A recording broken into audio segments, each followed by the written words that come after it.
রাত 1টা। শহরের শেষ ট্রেনটা প্ল্যাটফর্মে ঢুকল। রাহুল তাড়াহুড়ো করে উঠে পড়ল। পুরো বগিটা ফাঁকা। কেবল একটা বুড়ি মহিলা জানালার পাশে বসে আছে। ট্রেন চলতে লাগল। হঠাৎ বুড়ি মহিলাটা বলে উঠল, ছেলেটা, তুমি ভুল ট্রেনে উঠেছ। এ ট্রেন যাত্রী নামায় না। রাহুল অবাক হয়ে বলল, আপনি কি বলছেন? মহিলা চোখ বন্ধ করে হাসল, আমি প্রতিদিনই এই ট্রেনে উঠি। যেদিন মরেছিলাম সেদিন থেকেই। রাহুল উঠে দাঁড়াতেই জানলা দিয়ে দেখল ট্রেন চলেছে, কিন্তু বাইরের সবকিছু উল্টো দিকে যাচ্ছে। হঠাৎ আলো নিভে গেল।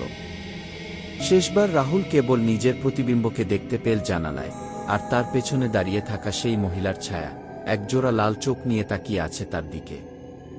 পরদিন খবরের কাগজে একটা লাশের ছবি ছাপা হয়। একটা ফাঁকা ট্রেনে পাওয়া গেছে, যার মুখে এখনো আতঙ্কের ছাপ জমে আছে।